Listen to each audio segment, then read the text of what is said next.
घुसा दिया जाता है ना कि ऐसा हो जाएगा, अब ठीक होने लगा है। वी शेप्ड रिकवरी की पिछले साल बड़ी बातें की जा रही थी घनश्याम तिवारी। एक बड़ी देसी सी कहावत है, कब 9 मन तेल होगा, कब राधा नाचेगी।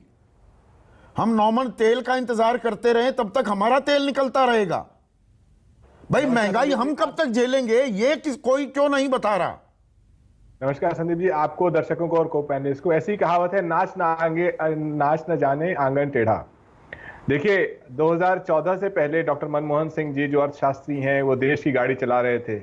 एक व्यक्ति ने शोर मचाना शुरू किया, उसके आसपास कोई बाबा लोगों ने शोर मचाना शुरू किया कि डॉलर 40 रुपए में होना चाहिए, 2 करोड़ रोजगार होना चाहिए, पेट्रोल 40 रुपए में होना चाहिए, महंगाई की मार नहीं होनी चाहिए। कुछ और भक्त लोग जो है सिर पर सिलेंडर लेकर के घूमने लगे और एक शोर मचा करके ऐसा माहौल तैयार किया कि भाई ये जो डॉक्टर मनमोहन सिंह है, जो अर्थशास्त्री हैं, इतने पढ़े लिखे हैं, ये देश की अर्थव्यवस्था को ठीक से नहीं चला रहे।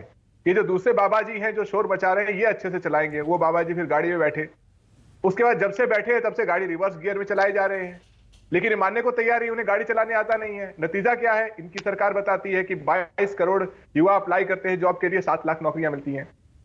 नतीजा क्या है? सरकार आम आदमी की जेब से 27 लाख करोड़ रुपए पेट्रोल डीजल के टैक्स के रूप में लेती है, उस आम आदमी को जिसको उसने बेसहारा छोड़ के उसके माथे पर आत्मनिर्भर का टैग लगा रखा है।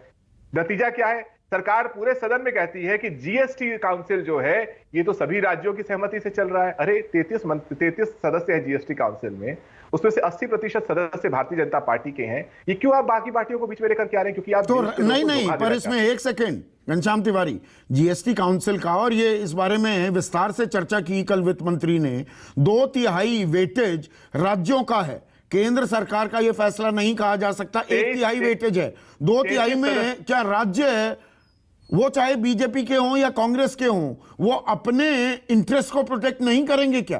33 सदस्यों की काउंसिल में अगर 80% भारतीय जनता पार्टी के सदस्य हैं, तो चाहे बीजेपी कांग्रेस नहीं होता है। अरे तो देश स्टेजेस में किसी भी प्रस्ताव को पारित किया जाता है तो वहां पर खड़े होकर हल्ला क्यों नहीं मचाया? संसद में ही हल्ला करेंगे, जीएसटी काउंसिल में हम ही भर देंगे। क्योंकि संसद में जब कृषि कानून पर हल्ला मचाया था तो आपने देखा था क्या हुआ था।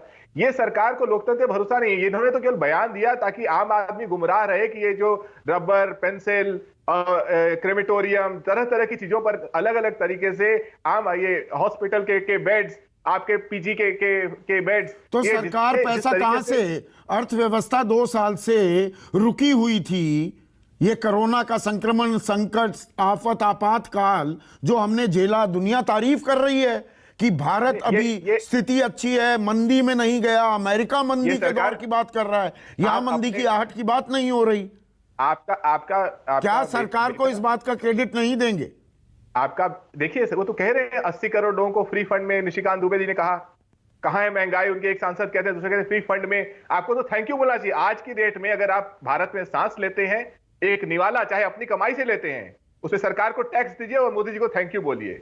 ये आपकी राष्ट्रीय जिम्मेदारी बन गई है। ये सरकार, ये कृतज्ञ सरकार नहीं है, कृतज्ञ सरकार है। ये आपसे वोट लेगी, फिर आपको धोखा देगी, बोलेगी जीएसटी के बाकी पार्टियों के चलते आपको टैक्स देना पड़ रहा है। टैक्स इनके चलते है, बेरोजगारी इनके चलते है, पेट्रोल डीजल की जो मार है इनके चलते है, महंगाई की मार इनके चलते है। और ये जो गिरा रहे हैं कि यूक्रेन के चलते है, कोविड के चलते है, उससे पहले क्या हुआ? इन्होंने पूरे बहस में कभी डिमोनेटाइजेशन के बारे में बोला, जिसने देश का सत्यानाश कर दिया। जिस तरीके से डिमोनेटाइजेशन और जीएसटी को लागू किया गया, उसने यह साबित कर दिया कि देश के प्रधानमंत्री का अर्थव्यवस्था से कोई लेना देना नहीं है। और उसके तोड़ के रूप में इन्होंने पूरे देश में हिंदू मुस्लिम बहस कराना शुरू किया ताकि देश नफरत की आग में झोंकता चला जाए। आपका बच्चा बच्ची बेरोजगार रहे, जो स्कूल में पढ़ रहे थे, उनकी फीस आप नहीं दे पाए, लेकिन ये लोग सिर्फ ताली बजाते रहे। महंगाई के बारे में